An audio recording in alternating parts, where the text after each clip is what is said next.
Shalom Elohim, haleluya, puji nama Tuhan, semangat pagi Bapak Ibu Saudara yang dikasihi Tuhan kita, Yesus Kristus. Jumpa lagi bersama saya Pendeta Samuel Mabuntu dalam Renungan Pagi ke 2951 hari. Renungan Pagi ini mengudara, puji Tuhan.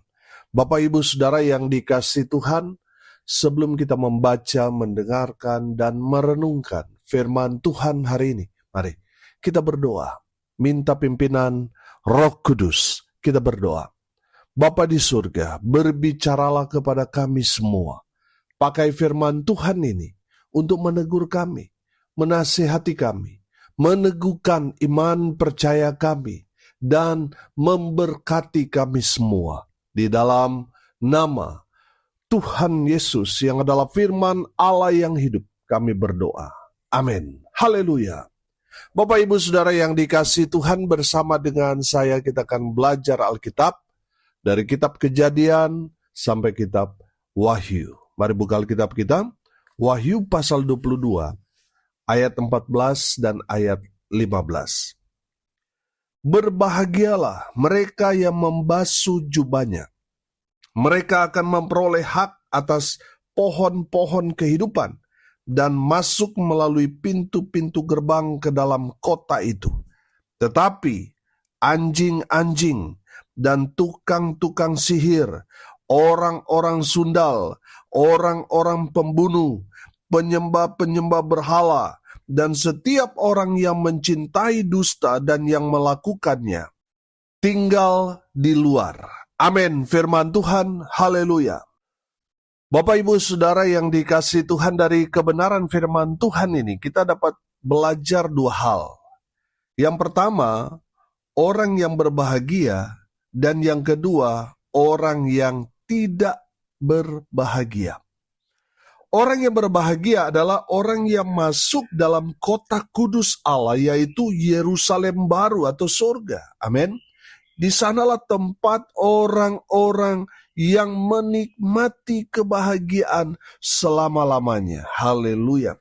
Sedangkan mereka yang hidupnya tidak berbahagia adalah mereka yang tidak masuk ke kota Allah, atau mereka yang tidak masuk surga alias masuk neraka.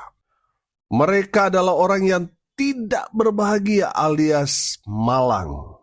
Bapak Ibu Saudara, siapa mereka orang yang berbahagia itu? Yang masuk bahkan tinggal di kota kudus Allah, yaitu Yerusalem baru.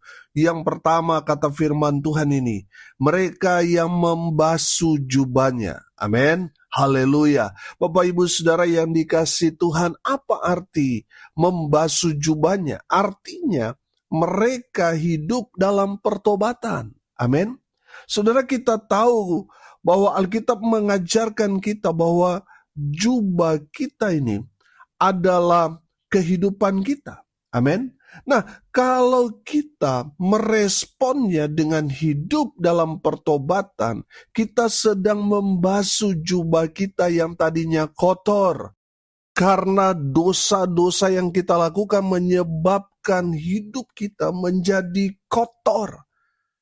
Ketika kita mendengar Injil lalu kita meresponnya dengan pertobatan, darah Yesus membasuh jubah kita, hidup kita, sehingga yang tadinya tidak layak, kotor, penuh dengan dosa, mungkin juga bajunya sudah mulai rusak, mulai koyak, diberikan pakaian baru di dalam Kristus Yesus Tuhan.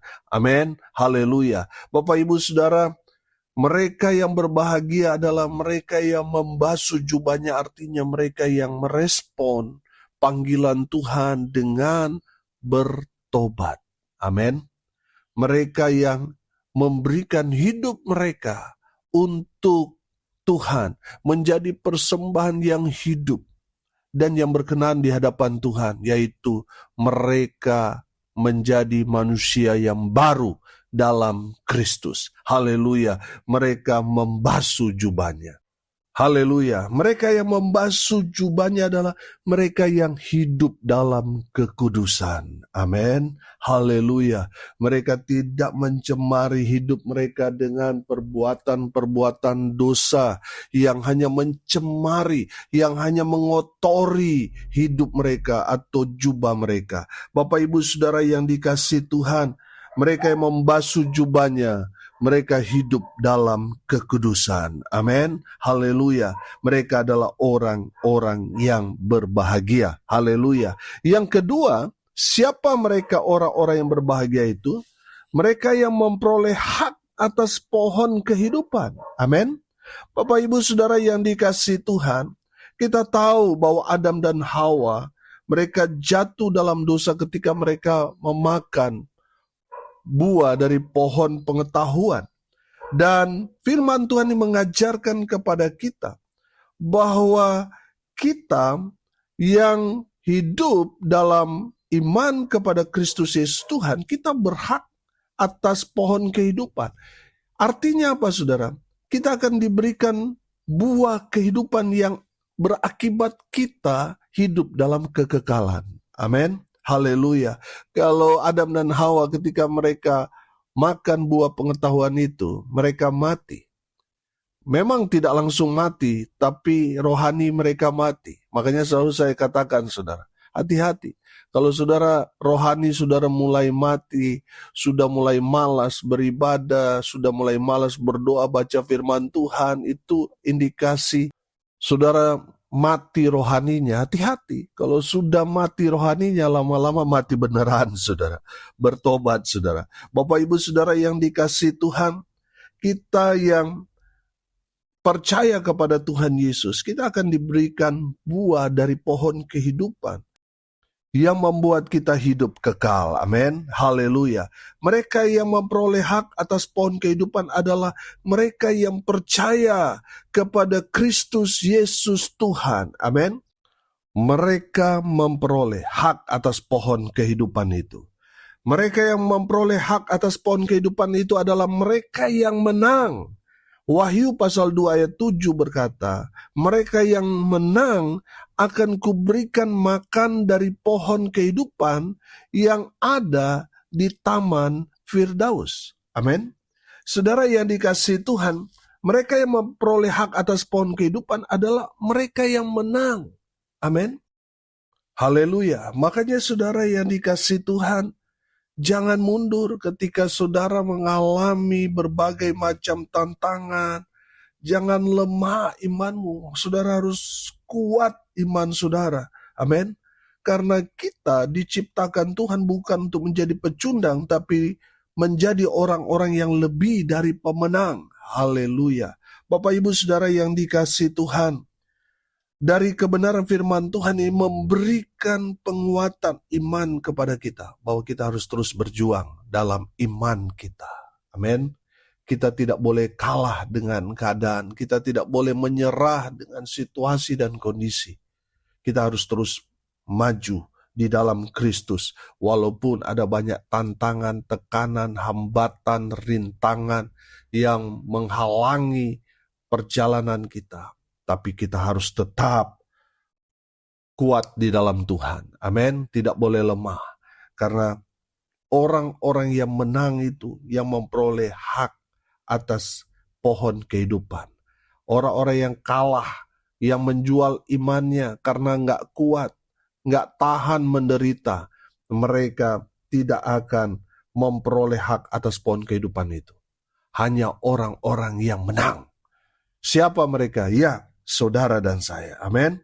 Saudara, mereka yang memperoleh hak atas pohon kehidupan adalah mereka yang menerima keselamatan dari Kristus Yesus Tuhan kita. Amin. Haleluya. Saudara pastikan saudara menerima hak atas pohon kehidupan itu. Amin. Haleluya. Yang ketiga saudara, siapa mereka orang-orang yang berbahagia itu? Yang ketiga, mereka yang masuk melalui pintu. Amin. Saudara yang dikasihi Tuhan, kita tahu bahwa keselamatan atau hidup kekal itu hanya melalui Yesus Kristus Tuhan. Amin. Saudara, jangan mendengar apa kata orang yang berkata, banyak jalan menuju Roma. Ya, jalan menuju Roma, banyak akses untuk masuk ke kota Roma. Tapi tidak masuk dalam kerajaan surga. Hanya satu jalan. Bapak, Ibu, Saudara yang dikasihi Tuhan, dengar ini baik-baik. Firman Tuhan berkata, akulah jalan, kebenaran, dan hidup. Amin. Tidak ada, saudara, tokoh agama yang mengatakan sama seperti Kristus Yesus Tuhan, yang memberikan jaminan, kepastian, keselamatan bahwa mengikut Dia adalah jalan yang benar yang menuju pada hidup yang kekal. Bapak, Ibu, Saudara, untuk masuk dalam kerajaan surga itu hanya melalui satu pintu. Saudara, Matius 7 ayat 13 ayat 14 berkata begini. Masuklah melalui pintu yang sesak itu, karena lebarlah pintu dan luaslah jalan yang menuju kepada kebinasaan, dan banyak orang yang masuk melaluinya. Karena sesaklah pintu dan sempitlah jalan yang menuju kepada kehidupan, dan sedikit orang yang mendapatinya. Amin. Bapak, Ibu, Saudara, firman Tuhan ini katakan bahwa masuklah melalui pintu yang sesak itu. Memang sulit, saudara. Tapi itu menuju pada kehidupan kekal. Saudara, firman Tuhan dikatakan, lebarlah pintu dan luaslah jalan yang menuju kepada kebinasaan.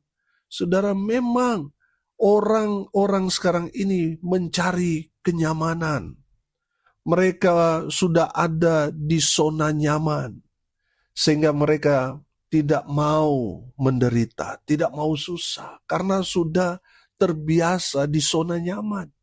Bapak, Ibu, Saudara, hati-hati. Kalau kita sudah ada di zona nyaman, kita harus bertanya kepada Tuhan, apakah kita ada di jalan yang benar atau tidak. Jangan-jangan saudara sudah merasa nyaman, tapi menuju pada kebinasaan. Lebih baik saudara betul-betul hidup dalam pergumulan yang membuat saudara menderita, tetapi ujungnya menuju pada keselamatan kekal, daripada hidup tenang, nyaman, hidup dalam kelimpahan harta, kekayaan, tapi ujungnya menuju pada kebinasaan. Bapak, Ibu, Saudara, saya belajar di sini bahwa orang yang berbahagia, mereka yang masuk melalui pintu yang sesak itu. Saudara, mengikut Tuhan tidak memberikan jaminan selama saudara ada di dunia ini hidup baik-baik saja. Firman Tuhan mengajarkan kepada kita mengikut Tuhan itu harus menderita, harus pikul salib. Tapi tadi saya katakan, banyak orang tidak mau menderita. Mereka mau hidup nyaman. Bapak, Ibu, Saudara, dari kebenaran firman Tuhan ini kita dapat melihat bahwa orang yang berbahagia adalah mereka yang hidupnya di dunia ini penuh dengan pergumulan.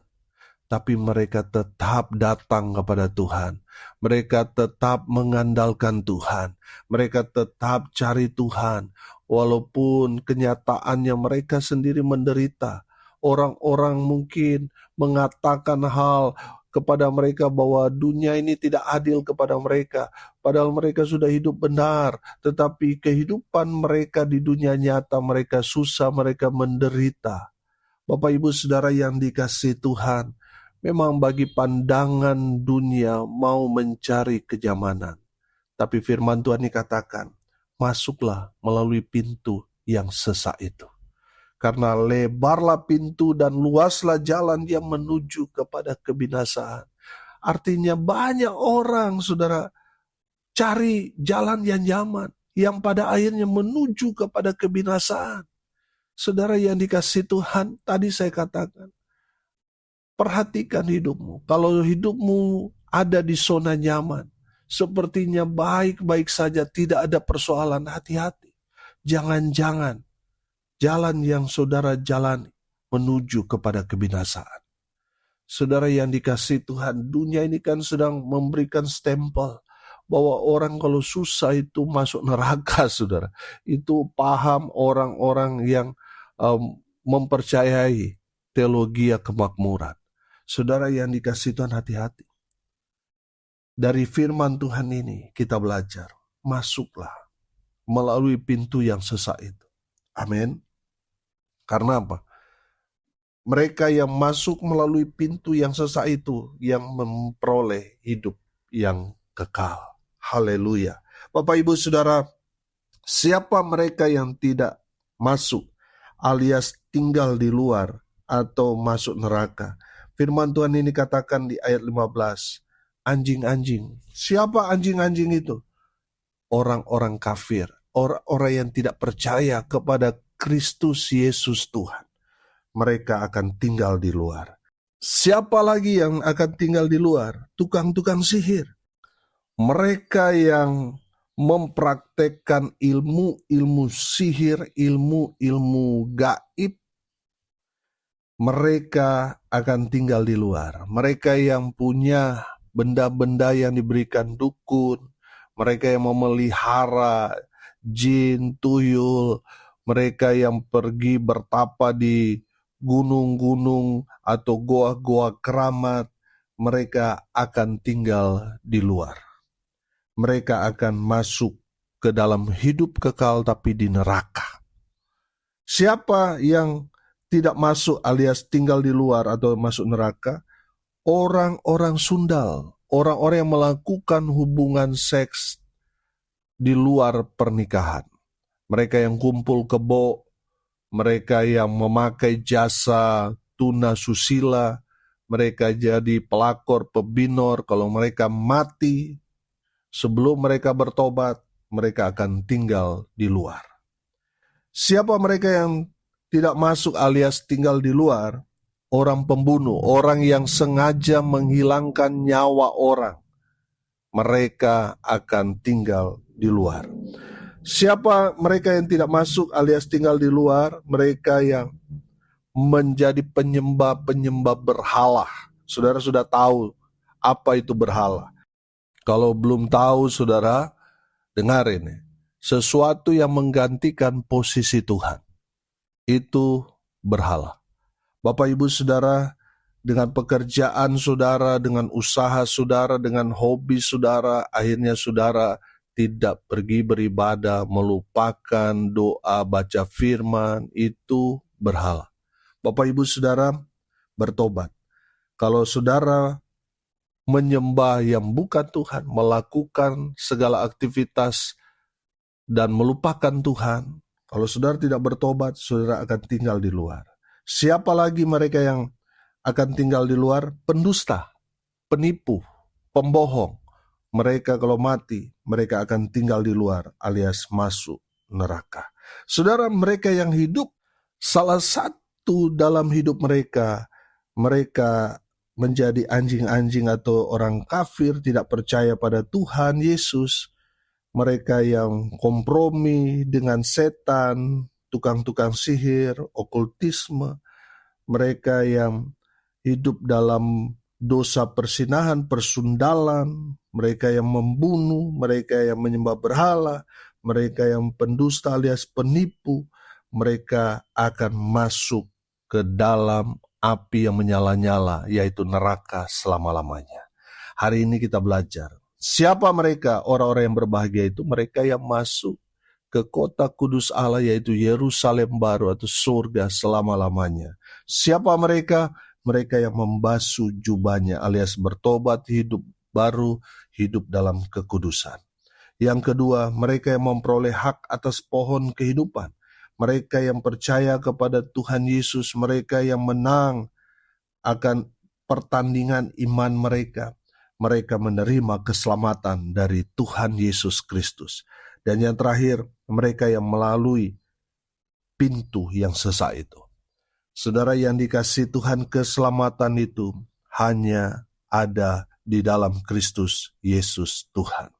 Berbahagialah saudara dan saya yang percaya kepada Kristus Yesus Tuhan, kita menerima keselamatan itu.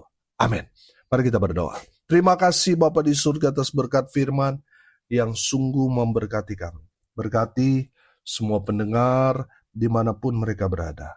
Tuhan memberkati hidup mereka. Rumah tangga mereka diberkati. Usaha, pekerjaan, pelayanan mereka dibuat beruntung berhasil dalam segala hal. Mereka yang sakit Tuhan sembuhkan. Mereka yang lemah Tuhan kuatkan. Hibur mereka berduka cita. Dan hamba berdoa biarlah berkat surga turun memenuhi semua pendengar. Bapak, Ibu, Saudara, arahkanlah hatimu kepada Tuhan dan terimalah berkat dari Tuhan Yesus. Tuhan memberkati engkau dan melindungi engkau. Tuhan menyinari engkau dengan wajah-Nya dan memberi engkau kasih karunia. Tuhan menghadapkan wajah-Nya kepadamu dan memberi engkau damai sejahtera. Di dalam nama Tuhan Yesus, sumber daripada segala berkat. Bapak, Ibu, Saudara yang percaya, diberkati Tuhan, katakan amin. Puji Tuhan. Bapak, Ibu, Saudara yang dikasihi Tuhan, kalau saudara merasa diberkati melalui renungan pagi ini, bagikan juga kepada saudara-saudara yang lain, supaya mereka juga diberkati. Karena untuk itulah kita dipanggil untuk jadi berkat. Salam kasih dari Bali, saya Pendeta Samuel Mawuntu. Sampai jumpa besok pagi, Tuhan Yesus memberkati kita semua. Haleluya!